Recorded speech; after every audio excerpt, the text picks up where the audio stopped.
This video is going to show you Solo Flawless Vesper's Host dungeon clear, because this is a common request that I'm getting recently. I have not done a Solo Flawless Vesper since last year, so I figured that I would redo Vesper's Host, an updated video on it.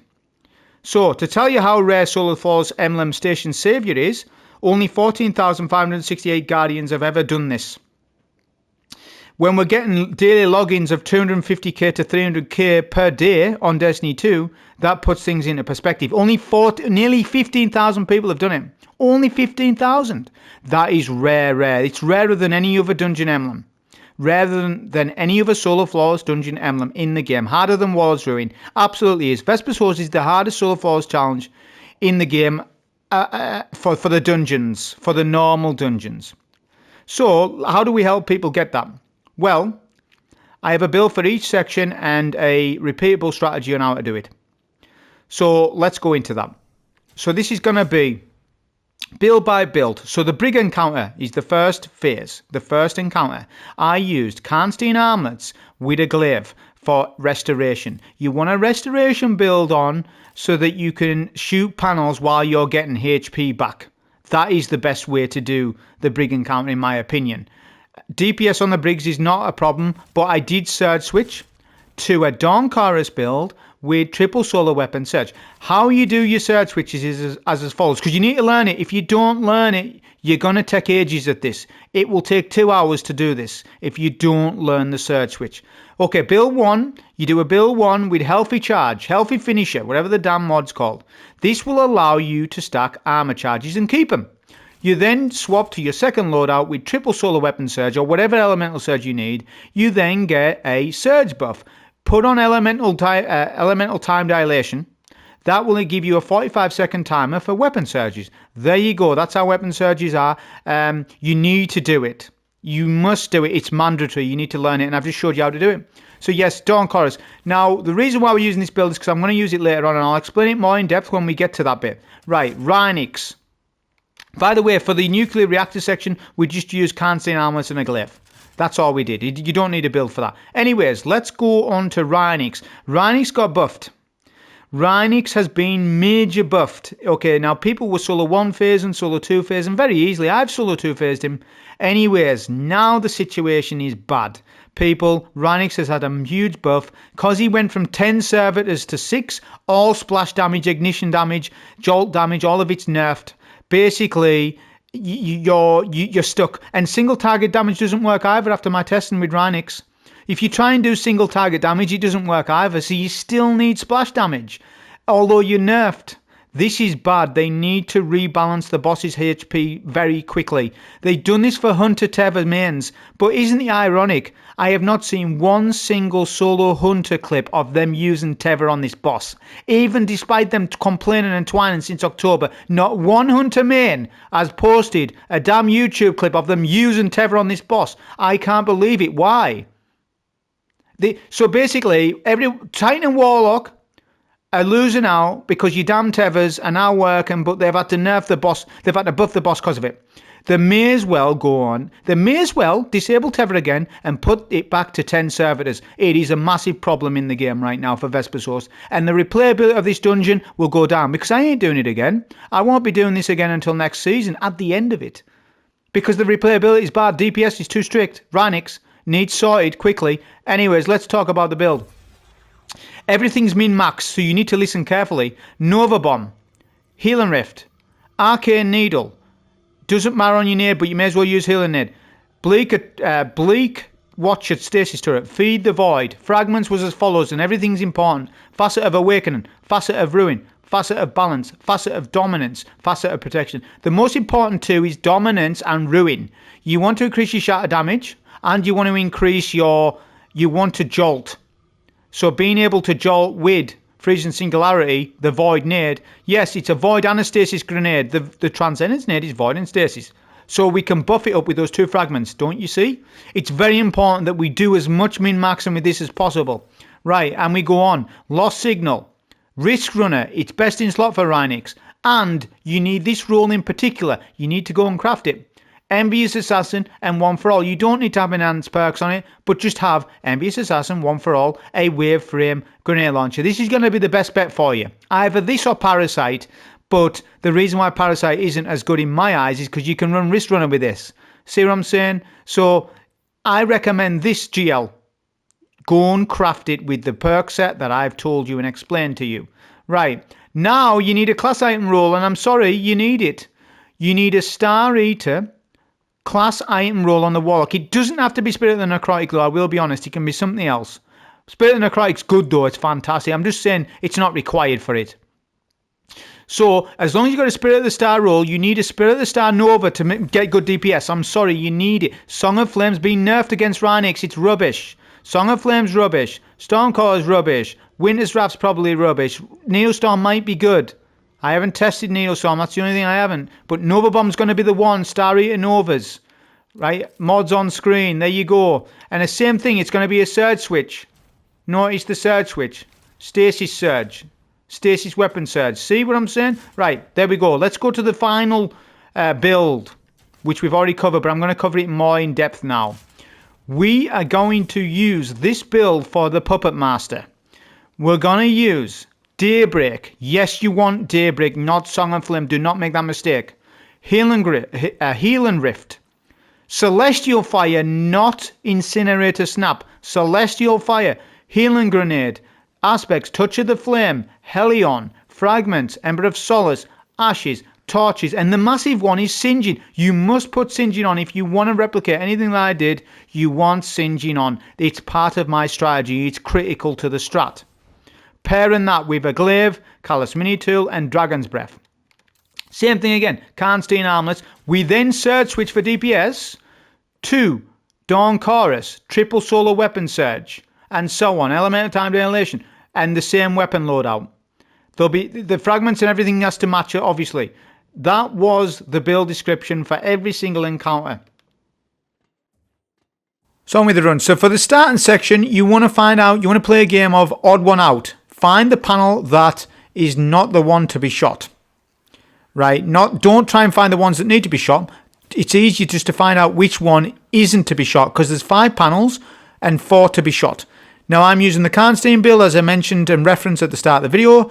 The mechanics are just easing you in. You need to find 2 buffs, Scanner and Operator. Scan will scan things, Operator will shoot things.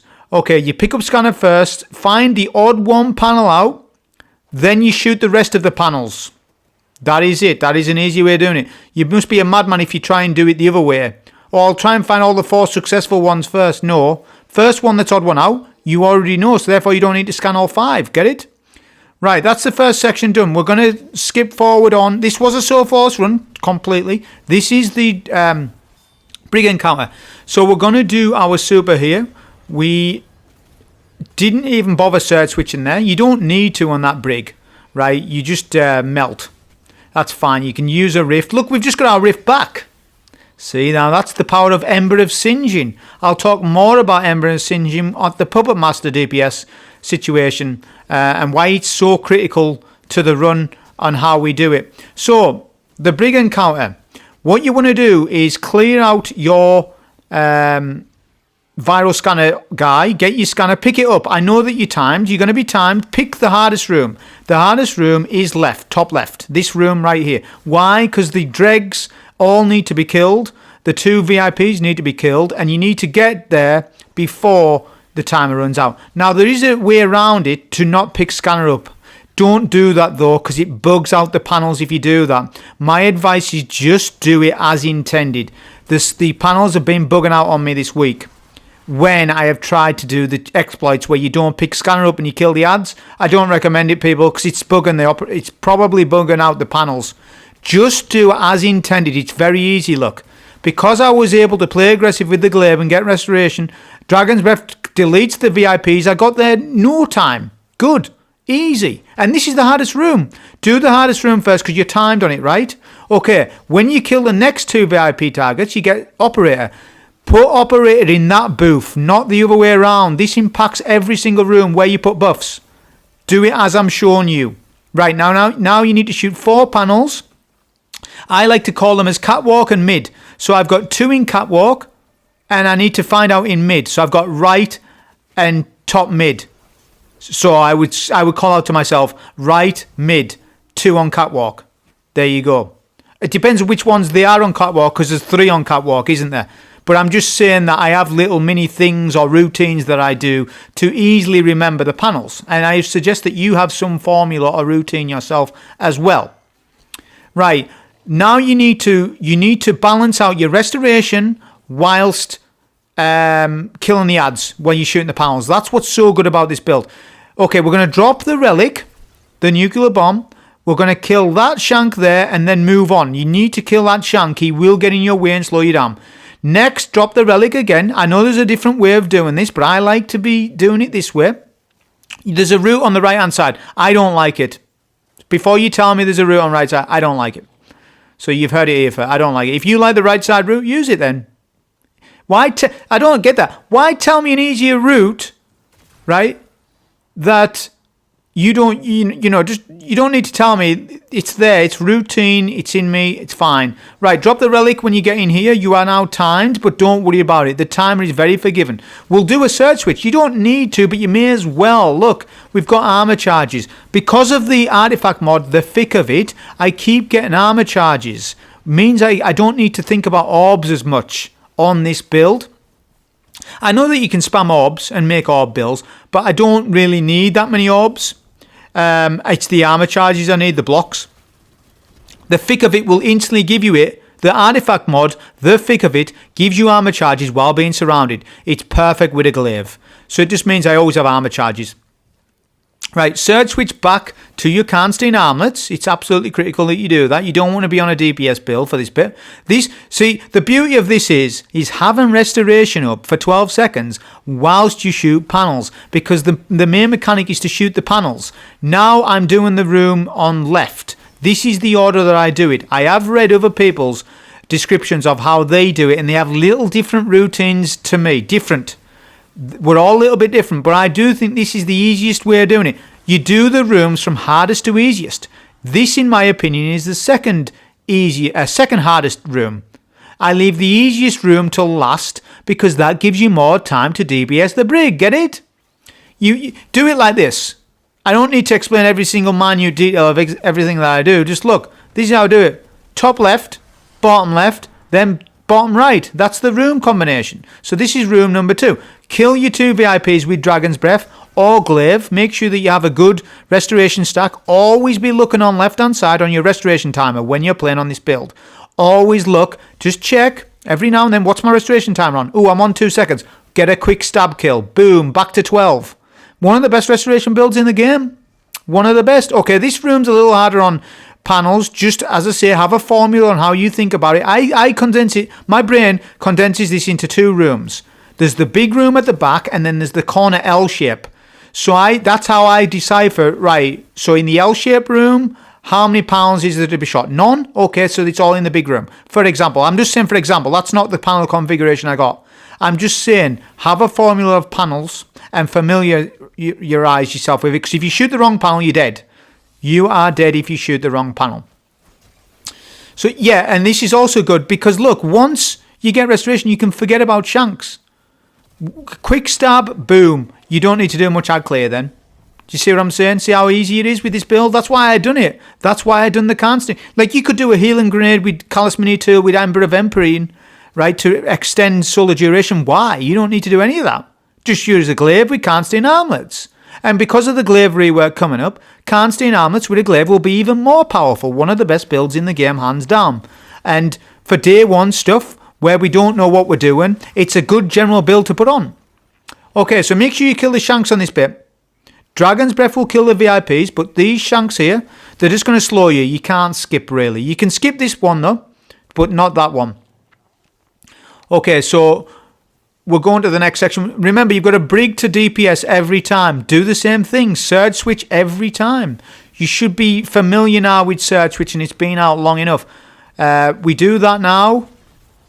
Exactly. We were standing in a rift. The boss is nearly dead. Look, you don't even really need to. But to be fair, it does speed it up a little bit. At least, you know, you may as well take advantage of it, was what I'm saying. Remember, you get a nuclear bomb every phase. So there's 3 dunks, 3 rooms, of course. Pretty straightforward. Very easy encounter.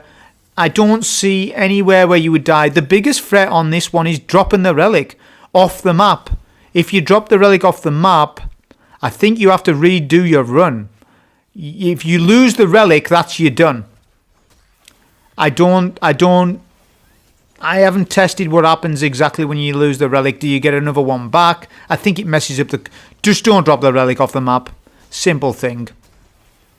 By the way, you'll get restoration times 2 if you run a healing grenade and Karnstein armlets. See what I'm saying? See, I've got restoration times 2, which is potentially the strongest health regen perk in the game. So before you say, well, why didn't you use a solo grenade? Well, because you don't need one, man. You've got all the DPS in the world with Dawn Chorus, Dragon's Breath, DB. I'm going to refer to Dragon's Breath for the rest of the video as DB. You've got all the damage in the world with the Glaive. You've got all the healing in the world with Restoration from Karnstein Armlets. So you're good. You don't need any more damage, really. You do for Raneiks, which is why we've min-maxed him. And I've had to. I have tested many ways. I'll talk about that when we get to it, I guess. So this is the far room. Easy to remember. There's 2 in the corner, 2 pals in mid, and then there's 1 left and right of the door.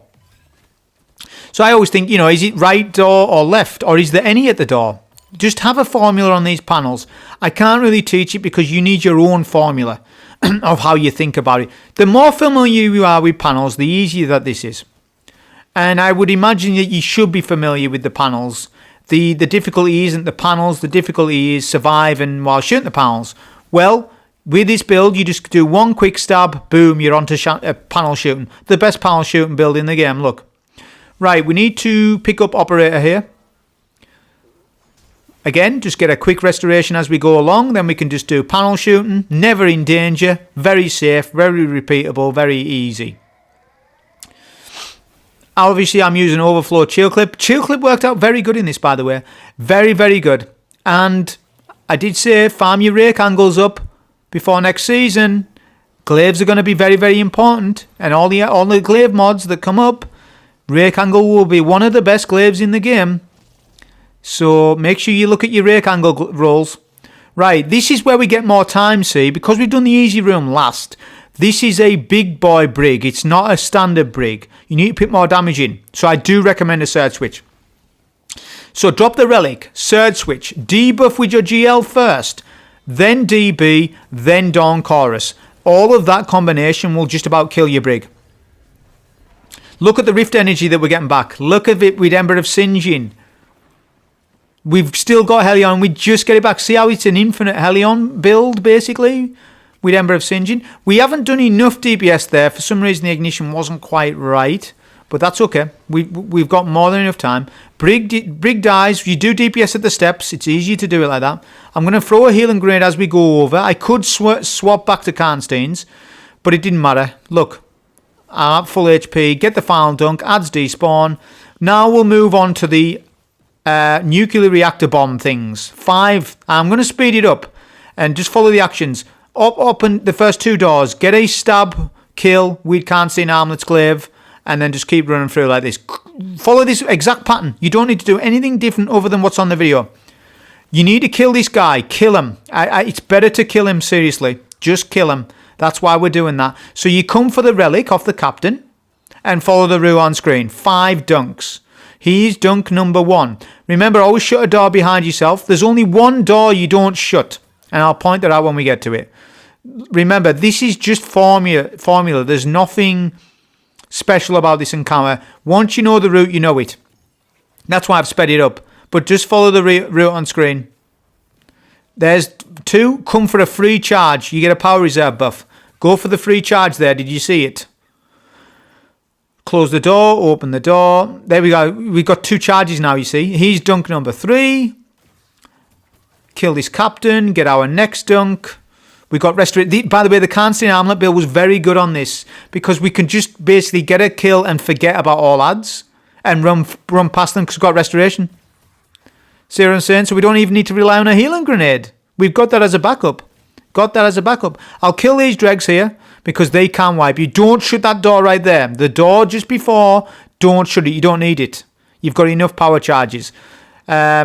Now you go for the double doors. We're on the last dunk. I believe we're on the last dunk. Yeah, we're on last dunk. If the boss does his tether, which can kill you, just run past. Run close to the right like that. Activate the final door. Don't even need to shut that, I guess. These 5 dunk. Boom, that nuclear reactor bit's done. Okay, on with Raneiks. Swap to the build that I've suggested with the Star Eater Scales Nova Bomb build. You're gonna need all the DPS in the world because Raneiks is a tough boss now to DPS. He's very difficult to DPS. So we're using a Prismatic build, Star Eater Scales, and Spirit of the Necrotic on our class item. You don't need the Necrotic, it's just an additive.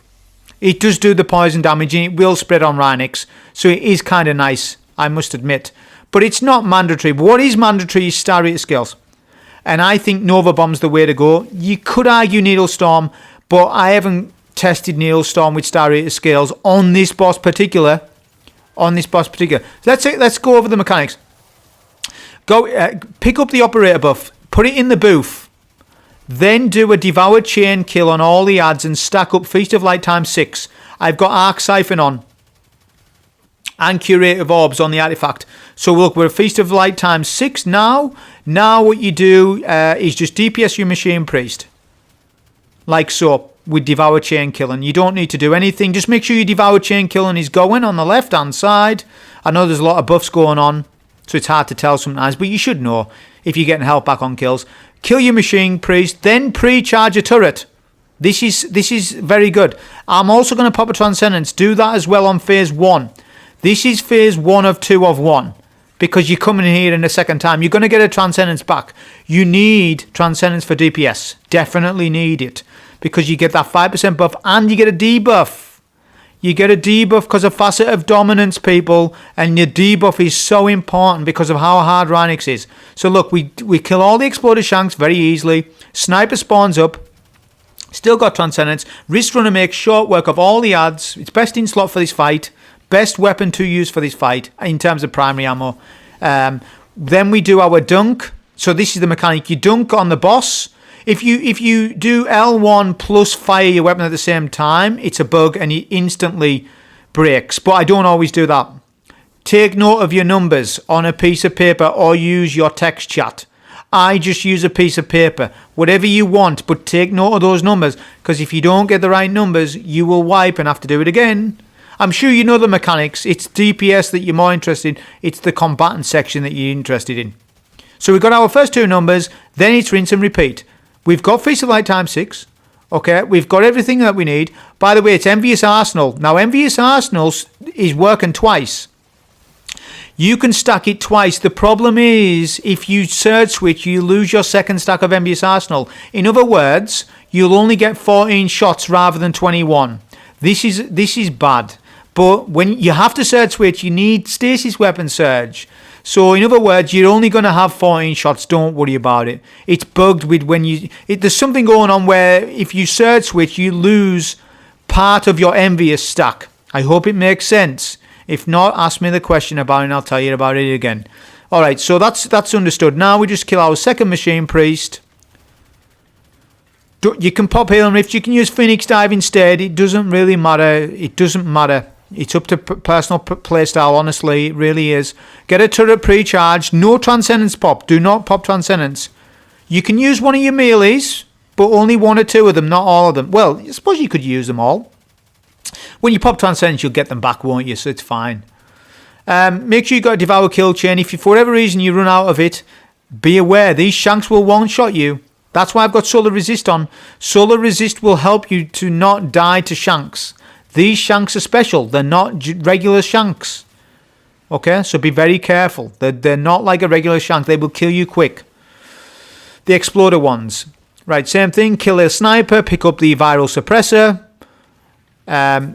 Hold L1 or your grenade button and then you can shoot like that. I nearly died there. That was unfortunate, but that concussive dampness saved our life. Get your 2 digits.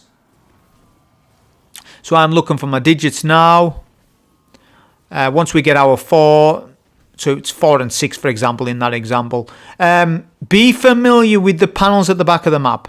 They never change. So, for example, 8, 4, 3, 1 is on the front. The rest of the numbers are on the back. So, prioritize getting 8 and 3 and 1 and 4 last. That's your last digit because you want to set yourself up for DPS. Okay, now this is going to be hard for me to do commentary on. Pick up the operator buff. If there's a captain behind there, maybe kill him. He's been annoying. Don't shoot the wrong panel, though, in the result of doing that. So start shooting your panels. So I'm looking at my panels. 6 was 1, for example. 5. So then there's 2 digits at the front. So what I'm going to do, because you don't need a healing rift, I'm going to pop a healing rift now. Surge switch. Yes, do it now. Then shoot the final 2 panels. Then dunk. You need to be quick because you're losing DPS time. Get a turret down first. Then kill your suppressor. Then pop Transcendence. Then pick up suppressor. Be careful the boss does not tether one-shot you with integration like that. Shoot your suppression thing. The nade. Then supernova bomb. Then all GL. The reason for the nade is because it debuffs the boss because of the dominance. Then just keep spamming your GL over and over. Now it's RNG, I'm sorry. It's RNG. Look at the damage that we did. That damage is actually rather good, especially on today's sandbox with this boss. So look at the amount of damage we did there. I mean, it's good for what it is, but it's still nowhere near what it used to do. So, yeah, expect to be here 4 phases. You're going to struggle to solo 3 phase. You're going to very, very struggle to solo 3 phase on a Warlock. On a Titan, you can solo 3 phase, but we're not doing a Titan run, so I don't want to hear about it. So look, that's the way in the way that you do DPS. We've stacked everything. We've got weapon surges, debuffs, Star Eater skill, Novas, and we're still not doing that much damage. So you can only imagine the less optimized we are with damage, the more phases you are doing. Like mine, I mean a lot. If you were to do the wrong loadout on this, it might take you 6-7 phases to solo. Now it's only 6 minutes per phase, but if it was an extra 2 phases, that's another 12-15 minutes on top of a solo run. That's a long time to be soloing. So you really need to dial in that DPS. Remember, if you're somebody who's going to say, I don't have Star Eater class item roll, what are you doing then? Bungie wants us to min-max. They obviously want it. And if you're not min-maxing, why are you not min-maxing? What I'm getting the impression is a lot of Destiny 2 players lie about stuff. People want a min-max, but when you ask them to min-max, they say they don't want to min-max. But when the game isn't about min-maxing, they want min-max. Do you understand it? Like if you go on Reddit and stuff like that, it's like, I want to min-max. But when you tell somebody to min-max, they say, the game's dumb, man. Why do I have to min-max to this level to do DPS? Say, well, you wanted to min-max, did you not? This is the average Destiny 2 person. So what it is people have egos in D2 where they lie purposely to say that they make remarks to make out that they're good at the game, but ultimately they might not be that good at the game, but they're scared to say that they're not. So it's an ego thing. But when we actually, tell players, right, you need to min-max here, and they're like, no, I don't want to. Well, you're the one that said you wanted to. I don't want to min-max to this degree with DPS. I do definitely not. I hope Sundry Doctrine does not have this level amount of DPS min-maxing, because the DPS min-maxing thing is getting out of hand. And even for a player like me, it's starting to get out of hand where each dungeon's DPS rotation is tighter and tighter and tighter as we go on. If you look at all the DPS rotations from Shattered Throne to Pit of Heresy to Grasp of Avarice to Spider the Watcher, that time is getting shorter and shorter and shorter. Now, you could argue Puppet Master's a minute DPS long. Yeah, it is, but look what you have to put up with. Lightning strikes, copies, instant wipes anywhere. Yeah, you've got a lot to put up with. The DPS wouldn't work. He has 16 mil. If he had a 30-second timer, the DPS wouldn't work. So he's designed to be a minute long. It's meant to be like Prophecy. The thing about it is, though, Prophecy was balanced properly. Vesper's Host isn't. They need to either do DPS scaling for fire teams in Destiny 2 or reduce dungeon boss health pools. They need to do it quickly before people stop playing dungeons, because we're getting to that stage now. The replayability of Vesper's Host is not good on a solo basis. Only fire team is it good. And you're going to say, well, this dungeon is designed for free players, not one. No, that's false as well. They've said in the past, dungeons are balanced around solo, not fire team. They want dungeons to be a solo experience also. If you watch the Shattered Throne live stream from a long time ago, you will remember they said, we want dungeons to be balanced around a solo player so that they can be soloed or 1 to 3 players. That has now changed in the fight for the dungeon races. So basically, dungeon races is more important now than balancing dungeons around solo players, because they want the dungeon race to be raid-esque. They're turning dungeons to raids, basically. And that's where they're going with it. But I'm just saying, that's fine and good and all, but the dungeon 2-3 months later down the line is trash, and you can barely play. Well, it's not trash. It's just that it's not replayable, man. I ain't doing this again. I won't be doing this again till Heresy. It's a massive chore to do it. And I'm a solo enthusiast. So if I'm saying this is no good, it's probably no good. The DPS requirements are far too high on both bosses. Anyways, that's the information. Same thing again. Get your copy deleted, debuff with the grenade, then Nova Bomb to get max damage, then do all your GL. Do a melee for Radiant plus Poison. Hopefully you'll get good. Look at the damage. Damage is good. But it's RNG based. So see what I'm saying? I got more damage on phase 2 than 1. Why? Nothing that I did different. It's the bosses, the act. So there's too much RNG to this. If you had the perfect RNG with the bosses, you would solo free phase. You would absolutely solo free phase. But the problem is with the boss, because they're mini servitors and they like to run around, if they had feet they would, they're running around and you're getting less chunk damage because of it. This is a problem. It's an absolute problem. So they've just made this boss far less consistent than what it used to be. May I remind you, if I had run this DPS situation that I've got now 2 weeks ago, I would have probably solo 2-phased. It probably would have been a solo 2-phase. Close to.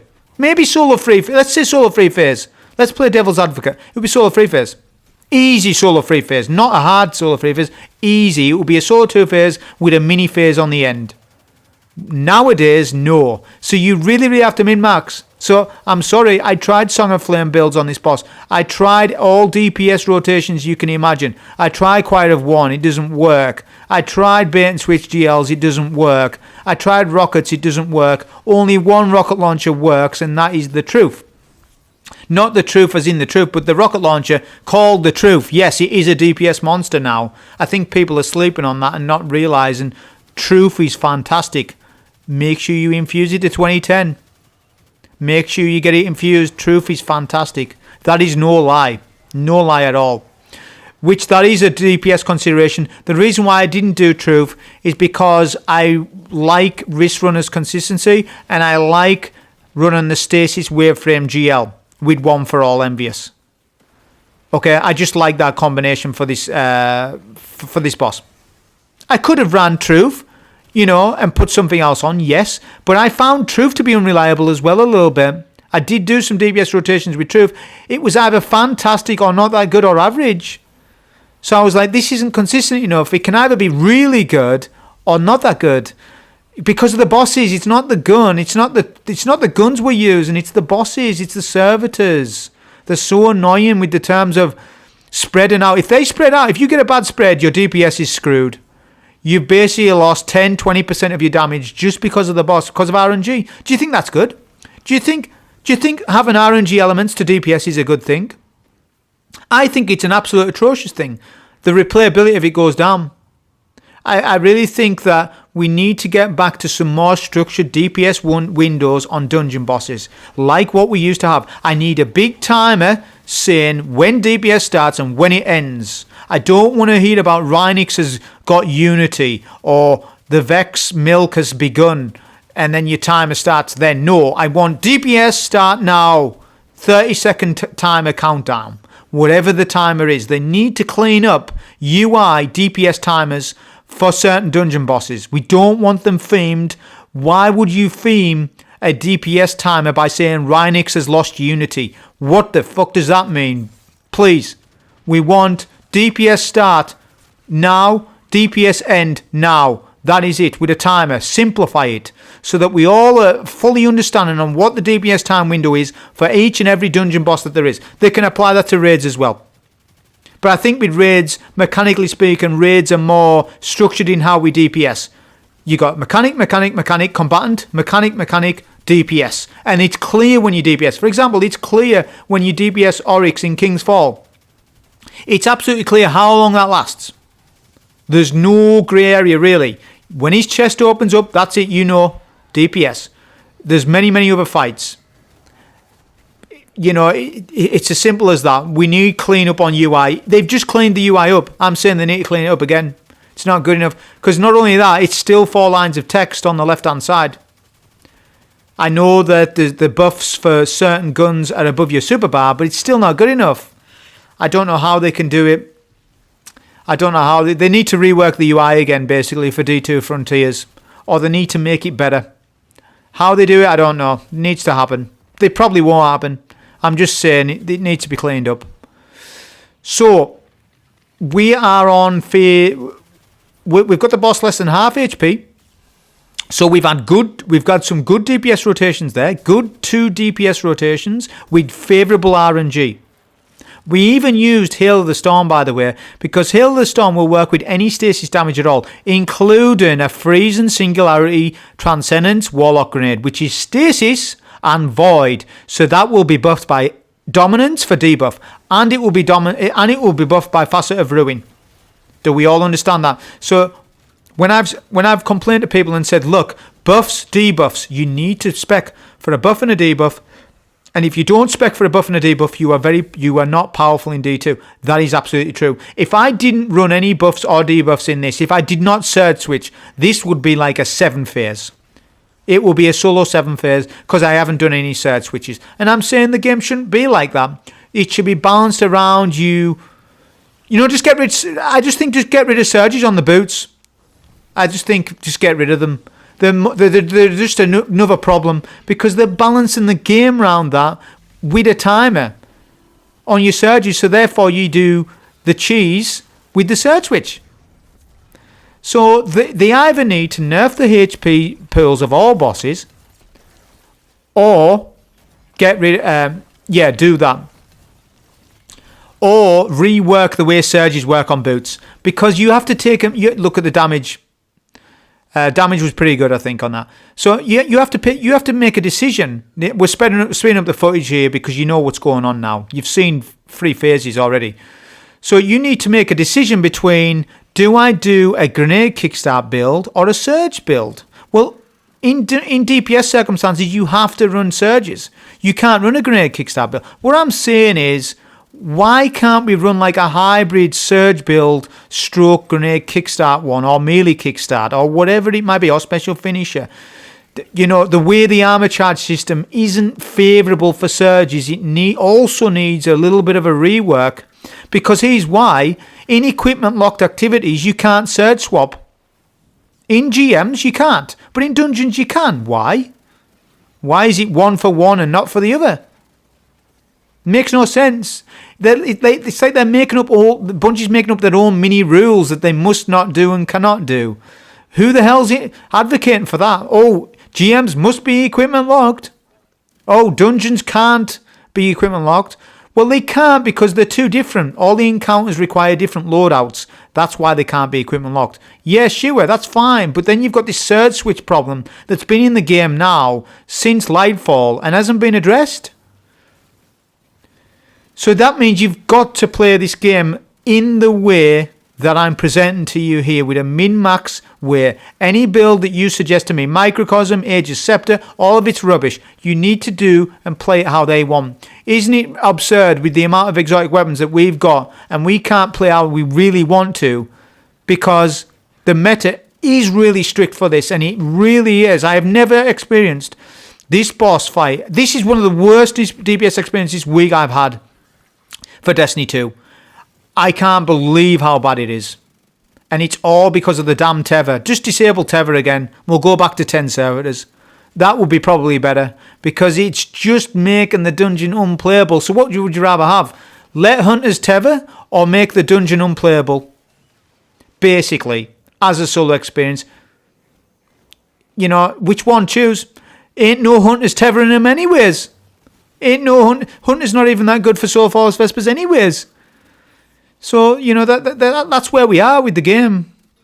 So, yeah, I hope now I've given you enough commentary that the Raneiks DPS has to be bob on. By the way, this DPS is not bob on. We end up screwing our phase up here, so let's pay attention to DPS. So we should kill him here. Let's see why we didn't. Okay, we get good groupings. Now they're spread out there. See that? The final phase. So just because the servitors sort of spread out for the last 10 seconds of damage, I lost the phase. See what I'm saying? I ain't doing anything. I am not slowing up. My reaction speed's as good as ever. So it can't be me. The boss is spread out. Nothing I can do. So we've lost the phase. We should have killed him on that phase. But it's a solo flawless. Expect worst. Whenever you're running a solo flawless, you have to say, hey, if it's going to be one extra phase, it's going to be. You've got to drop the ego and say, right, if it is one extra phase, you know what am I going to do? Wipe and rerun it? To waste what? However long this run is so far? No. Too much time's lost. I then need to edit the video and render it and then do commentary and then do this and then do that. Which I'm putting it all upon myself to do. No one's forcing me to do it, but I'm just saying, look, I ain't going to wipe just because I've, wipe and restart and try and get a perfect DPS phase, because it's not meant to be played in that way. They don't want us to be melting bosses. That's exactly why they're setting all these rules with the short DPS time windows and stuff. I'm just saying, look, they need to look at doing some sort of fire team scaling in the game. I think that'll work. But not overtuned. Which queen was overtuned on the solo experience where it was too easy? Yes, you heard that right. Which queen expansion campaign was easier solo than in a fire team? That was because the fire team scaling was too balanced towards solo than fire team. This was absolutely true. I'm not making this stuff up. That was 2022. Right. They need to do that again with the fire team scaling, but dial back the scaling a little bit. We don't want it where we can easily kill the bosses solo, but we don't want to spend 10 million phases on a boss neither. They need to look at, that's why the keyword comes in called balance. We need to look at balance and dungeons going forward. Grandmasters, they can leave it. Grandmasters are completely fine as they are now. I know people say they're easier than ever. Yeah, maybe so, but they don't need to do any changes with GMs, is what I'm saying. It's not GMs that are the problem, it's dungeons and DPS in particular. It's not combatant. We can easily survive in dungeons, even master dungeons. We've got all the kit in the world to survive. It ain't about survivability. We've got better survivability kit now than we've ever had. The problem isn't that, it's DPS. And it's more of a Vesper's host issue. If I was to go and run Warlord's Ruin right now, I bet you I would not complain nowhere near as much as I have in this run, as I have in this one. So let's hope that Sundry Doctrine isn't a dungeon like Vesper's host in terms of DPS requirements, in terms of too strict. We need more formula back. We need more formula back with mechanic, combatant, mechanic, then DPS. But we need to make it true and clear on when you do DPS. For example, the witness. It's clear when you do DPS to the witness. And the witness is fantastic, isn't it? The way we DPS the witness. It's very structured exactly on what's going on and why. I just want that. I want a witness-style DPS situation in a dungeon. Give me that. That's what I'm after. Right, put on a long-range weapon. I put on a Kinetic Tremor Scout. That's all I had. I've got DB on to quickly kill the Brig. And the ads. We're just going to snipe them down because you will lose Solar Flawless if you don't. By the way, I'm only including this maze because you might lose your Solar Flawless. Be very careful. You could have done all of this to this point to then die to a jump. Which, yes, I've died here 3 or 4 times, not this week, but in the past I have lost Solar Flaws to this lightning surge thing. So the lightning bolts, they're not like a regular lightning bolt. They're kind of mixed between light and heat, whereas like they light up the ground, but they do a lightning bolt after so long. But while you're standing in that radius, you get effective slightly. Then it does the lightning bolt, right? But it's not impactful exactly on how much it does when you first look at them. You say, oh, I can run through that. No, you can't. You're dead. Boom. Be very careful. You need to learn the lightnings, because you're going to need to know that for DPS on the Puppet Master. Be careful not to wipe at the trip mines. We've got our Karnstein Armlet build back on because we're also building up super. So I killed those ads in the previous room. Why? Because I'm going to get my super right here for this Machine Priest. For this Machine Priest, look. And then we can search swap and quickly kill him. Because he is a tank. Very tanky him for some reason, that mini-boss. Right, kill the rest of the ads. This is the hardest jumping part. Be very careful and be alert. More alert than normal to do this. You don't have to be that alert. I'm just trying to make it and drill home to you. You can easily die here. And just don't die here, because then you're going to get raging and you're going to load up another game, aren't you? Just do the jumps. Take your time. Don't take too long, because the longer you are, the longer you're going to see the lightning bolts. Be methodical in your jumps. That is it. Be careful not to bug out the boss CP. In order to do that, you just need to go slow, and I'll point it out there. See when you get the... no, it's not there. Yeah, it goes from acceleration to shutdown. If you do not get that checkpoint marker, you have bugged out the boss. And the boss will not spawn, and you will have lost solar flowers, so be very careful.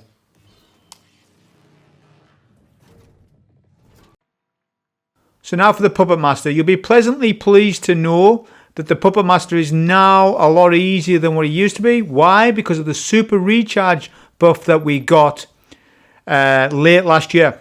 This has made DPS consistent on the Puppet Master.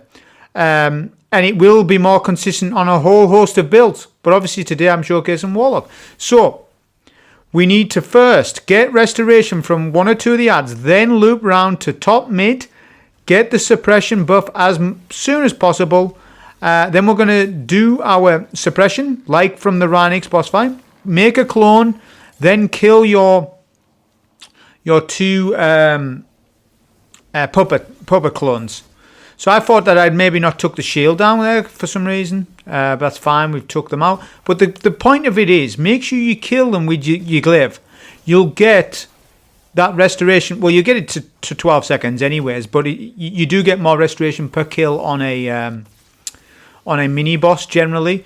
On the second set of puppets, get a rift down, then make a clone, then destroy clone with your Callous Mini tool, not with the glaive, because the glaive will track the puppets rather than the clone. That is the distinction. Make sure that you shoot the clone with a gun, not your glaive, because the glaive will track the wrong target.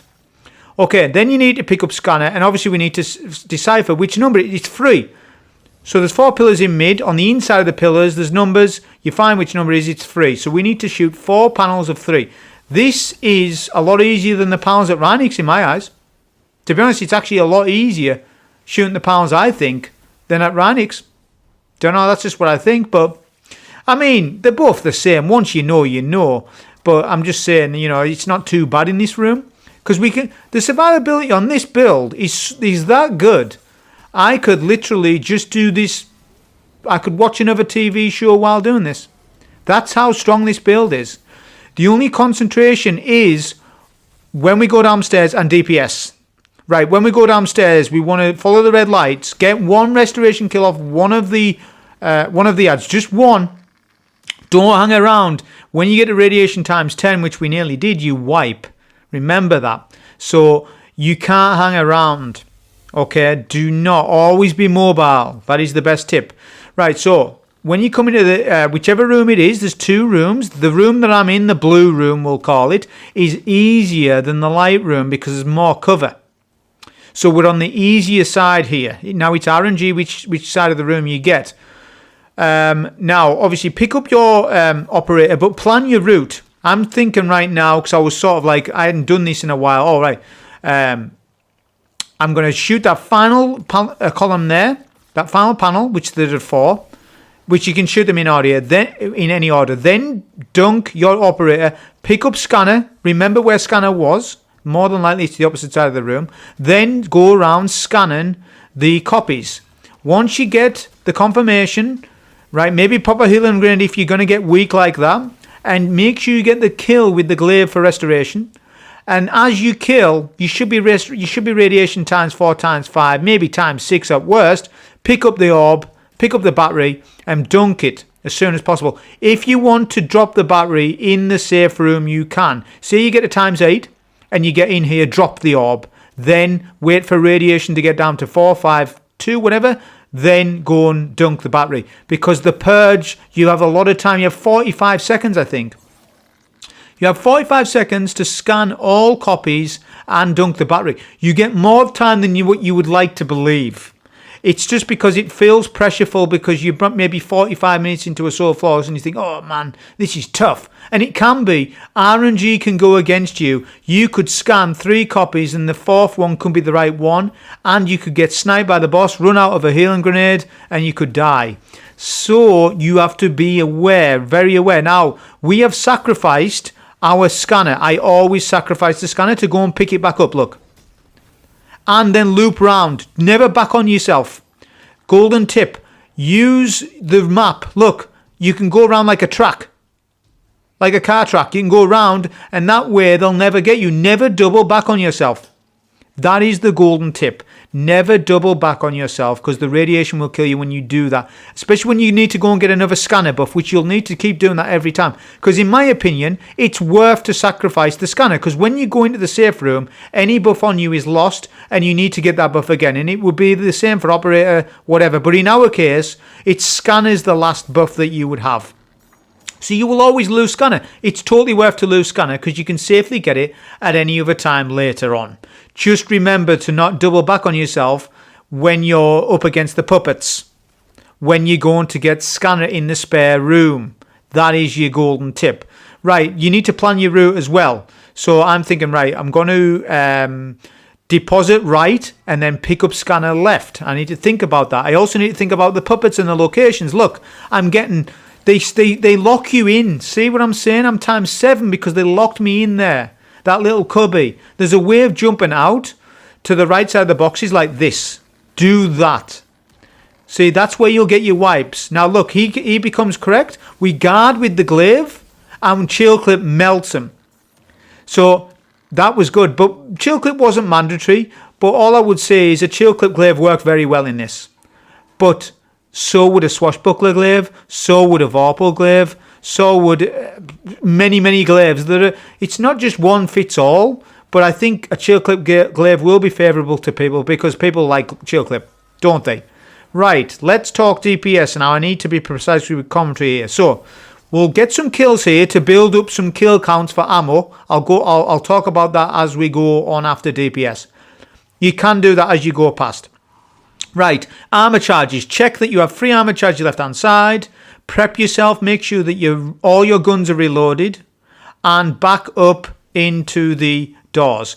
Surge switch after the alarm sounds to make the most. Then you want to debuff with lost signal. Then you want to shoot with Dragon's Breath. Now my gun locked up. So I could not shoot Dragon's Breath. So I lost damage because of it, but don't worry about it. This was a very safe solo 4 phase anyways. Then we'll do our DB. So I didn't execute this 100% perfect. I was only 90% perfect with it. Then we'll get a rift down. And then we're going to search for the boss. Get a radiant melee off and a DB shot. For some reason we're getting our ghost. We're just... I'm just boasting there, showing you how good this DPS is by showing you my ghost. Look at the rifts we're getting. This is because of Ember of Singeing. So you can locate and pitch up on the left-hand side here and stay safe because DB will scorch enemies, giving you more rift energy back. So will Helion. So we're just going to keep doing Dragon's Breath plus Lost Signal. Save 4 to 3 shots for phase 2. Make sure that your special target is killed. The special target will drop a battery. That one will be glowing. The glowing Puppet Master. Have a DB shot for him, or Lost Signal, or Helion might kill him if you're lucky. But be prepared to kill him with DB. You might have to sacrifice a shot. This DPS phase on phase 1 was my worst phase and still worked out good. Right, debuff with Lost Signal, Dragon's Breath first, always then super for the chunk. Look at the chunk. Jump up in the air. Jump up in the air. Do not stay on the ground. You will die. Even in a super, probably. Right, then get to your safe place. Rift always with Helion. And take note where the boss is. He's right hand side. You need to be really aware on where that boss is at all times. Not only that, DB will kill all the copies just about. Look at how easy it is, because all the copies are dead. So Dragon's Breath is doing two things. It's doing amazing damage for us, and it's clearing out all the copies. I remind you, this is a solo 4 phase, and I didn't execute every phase perfectly. There was some other phases that were stronger than others. I think phase 2 or 3 I done exceptional, but phase 1 was 90%. It wasn't 100% because I didn't DB. I locked up. My rocket launcher locked up. If you know what that is, then I'm telling you what that was. I locked up. I couldn't shoot my gun. Not me, not my body, the actual gun in game. Sometimes rocket launchers and sniper rifles will lock up on you and not shoot. Don't believe me, ask somebody. Somebody will confirm this. This is absolute true. Right, rinse and repeat. So look at the damage. If you get past R damage, then you're doing on the right track. Now, also to mention, the reason why this is much better than when it launched is because you can get 2 supers back to back. You couldn't do that, not in the same manner, before the super recharge buff. You would struggle. But now with the super buff and stuff, with the super recharge Roman buff that Dawnblade got, this is why you do it. I would say to you that it's going to be better to do this than Song of Flame, because you're going to get more damage out. Song of Flame is going to require you to play up close, and that will be more suited to a prismatic build. So the information is as follows. When you run a Dawnblade build for solo DPS on the Puppeteer, you want to use Dawnblade, not Song of Flame. Are we clear? I'm not doing it because I'm biased towards Dawnblade, although I feel as though I should be a little bit, because Song of Flame is a little bit potent in the game. But the way this is balanced is that Song of Flame is not a Roman super, and Dawnblade is, and Dawnblade takes advantage of the 3 times Roman buff, which means on phase 2 I'm definitely having that super. Now I know there's ways to get 3 supers. There wasn't there? You could get 3 T crashes on a Prismatic Titan build. Yeah, that's fair enough, but focusing on what I'm doing here exactly, that is really strong because we've got Dawn Chorus Daybreak. May I remind you, this boss has 16 million HP points. So the fact that we can basically hit around about 4 mil per phase, which that's basically what it is, sometimes higher than 4 mil, I would say sometimes 5 mil. Right now I don't exactly know what my DPS phase was because it doesn't tell me. All I know is that the yellow bar is past the E, which is around about where I want to be.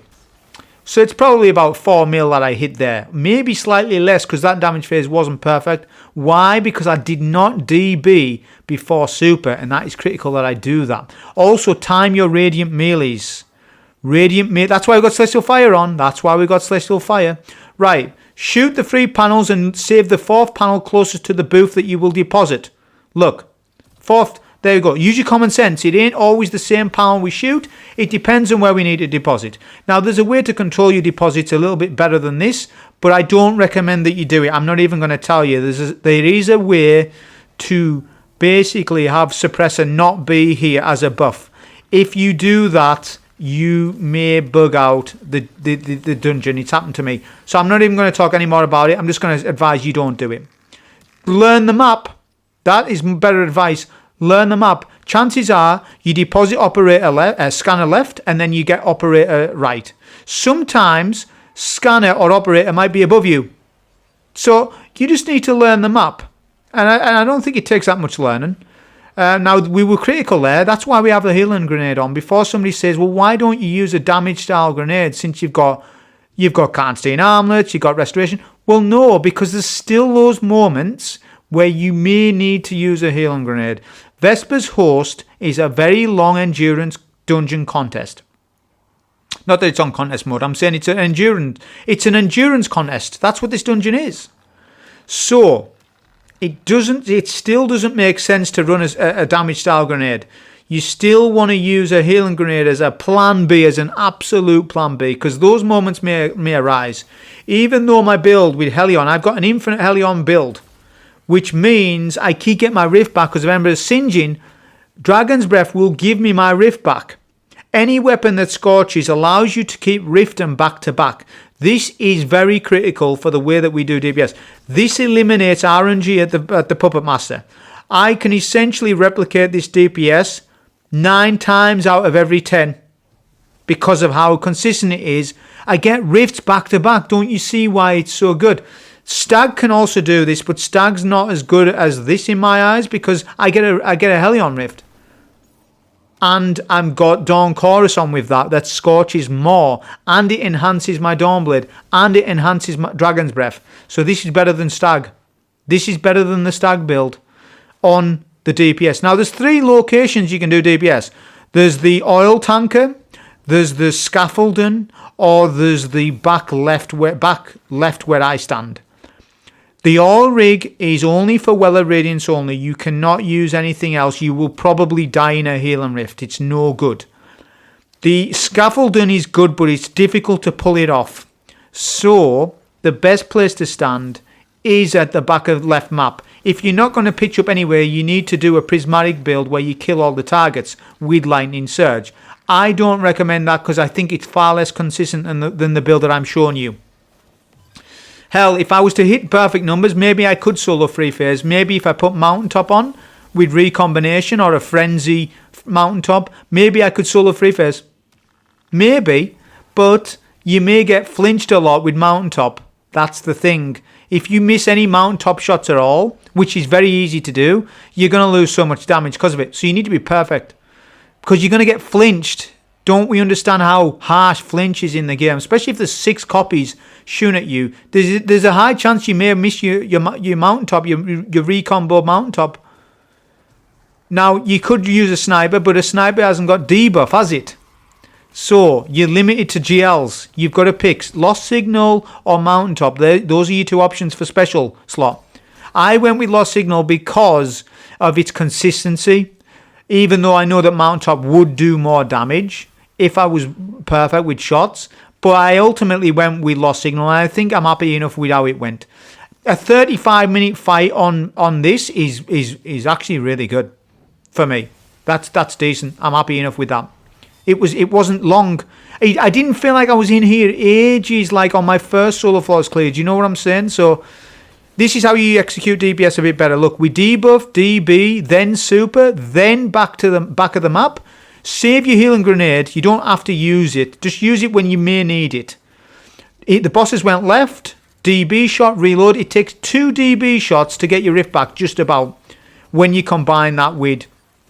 Yeah, 2 DB shots. Look, rift comes back. We're actually playing a little bit more strategy now. We're not rushing our DPS. You don't need to rush your DPS. You will still get amazing damage here. Look, just take that extra split second to aim DB to make sure that you get a body shot and you stick him with Dragon's Breath. Don't make sure you get a stick. You will lose so much damage if you don't get a stick. So take extra couple of milliseconds with care with your shots because that will increase your DPS. Going slower is faster. It's that Top Gear phrase. Going slower is faster. Going slower, more methodical with your shots will be basically better DPS because it's assumed if you go too quick you'll miss a DB shot, ruining your entire DPS phase. Don't do it. Well, 1 shot won't ruin it, but 2 to 3 will. So be very, very careful. So look at this damage here. We're doing very good damage. If we do more than half here, we're set for the 4 phase, which we're absolutely doing that. Again, no Mountaintop. Very easy to pull off. Look, we're not in any danger. I feel as though this was really easy. This build, like, probably it's the best setup to do this on. Better than Titan even. Better than a... what's the Titan helmet called? I forgot the name of it. Probably better than the Titan helmet. Lori Splendor. Better than that. Because Lori Splendor allows you to keep getting your barricade back with healing. But here's the thing on this Warlock. I'm getting that playstyle without having to use an exotic. Because Ember of Singeing is simulating what an exotic would do. Because I keep getting my rift back. You can actually do this with 1k voices. Which, by the way, 1k voices, 1,000 voices that is, puts out really good damage on him. You get 4 mil per phase. 4 mil per phase. Maybe higher if you run Mountaintop. So you're rocking maybe a 4.5 mil damage with 1k voices, with Ember of Singeing. So you do. So the idea is you rift 1k voice and you keep getting rifts back. And you get rifts within like 2-3 shots. So that is a sleeper pick, as in it's a very good pick. So don't be sleeping on no 1k voices. But DB is probably the better option. I'm just saying that there are other things. Any exotic that scorches is good. Okay, so I've messed up a little bit on my routine. I'm going to have to do something here. This is an advanced technique. Because if file suppressor runs out, we lose. So I've dunked it and picked it back up to reset my timer. Do you see the advanced technique? So on one hand, I messed up. And on the other hand, I'm good. Well, I did kind of mess up. Yeah, look, we messed up quite a bit on that phase. Sometimes those phases can happen. And if it does happen, you need to be careful. Okay, so we're going to dunk this now. And scanner's on the floor. Be careful about that, because if scanner despawns or operator, you will then lose.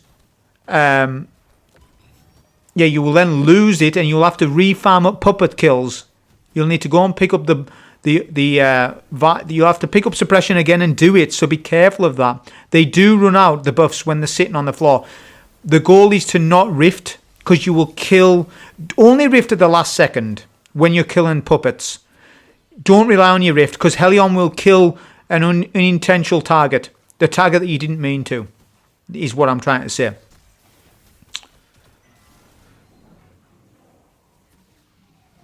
Okay, so actually looking at our damage, we're above half. So that first phase damage has set us off our goal a little bit. So we should be bang on in the half or below half HP right now. So yeah, that phase on our first phase when we was messing around, pulling out our ghost and stuff, we did lose a little bit of damage. I would say 10%, 5 to 10%. But we make up for it on phase 3 and 4. We absolutely cook him on phase, especially phase 4. We do really good damage because the ignitions are perfect. So there is a bit of RNG with this as well. It's not. You'll always solo 4 phase as long as you do what I've said with the tactics of the DPS. But sometimes you will do more or less depending on ignition damage. Depends exactly if you do get the ignition triggers as you're supposed to. You know, there is a bit of. Can be a little bit of RNG with ignition damage when it procs. Does he teleport? Will the boss teleport as you ignite him? That can be a problem where you lose damage that way. For example. So yeah, we used Chill Clip there to take out this guy from a range and then cleaned him up with the light stab. So I'm highly recommending. This is on a Warlock. This is the absolute best build in my opinion for replayability. I don't mind playing the Puppet Master on this build. You know why? Because I can back-to-back do well with it. Whereas if I play with Prismatic Lightning Surge build, which I have Prismatic Lightning Surge builds, and to try and do DPS with it, people have done it and been successful. And solo 2 phase the boss with it, even, you know, solo 2 phase, solo 3 phase, the Puppet Master with a Lightning Surge build on Warlock. People have done it. What I would say is that you have to practice it.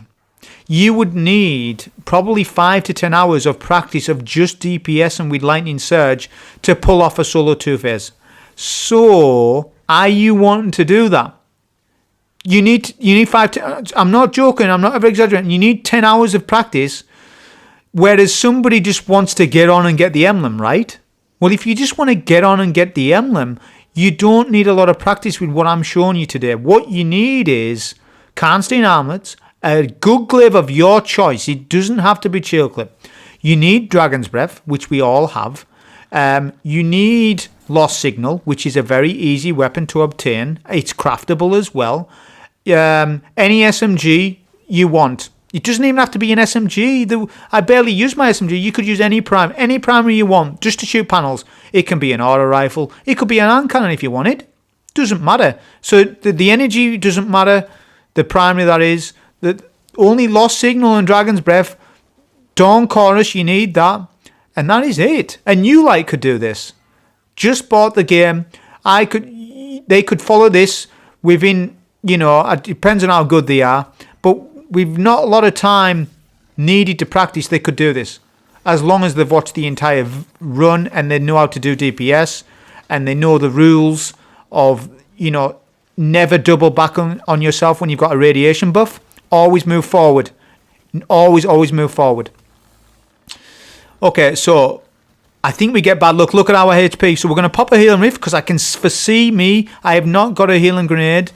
We use the glaive guard, see? So the glaive guard has saved me there, which otherwise I might have died. Might have.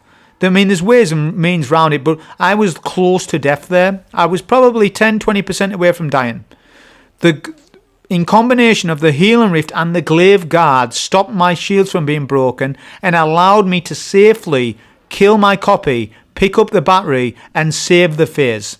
So this is why I'm saying, look, I know people don't want to use glaives, but you're going to eventually have to come round to it to be using a glaive because they're going to be that good. They're that good right now, just people aren't really aware of it and maybe need a video for motivation.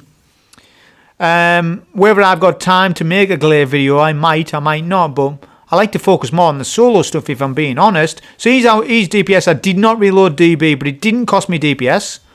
So don't worry about that because we're alright. We only lost 2 seconds there. That's fine. There's no loss of damage per se. As long as we hit all our 10 DB shots with all my super attack and do enough rifts, I'm good. There's not really a damage loss per se.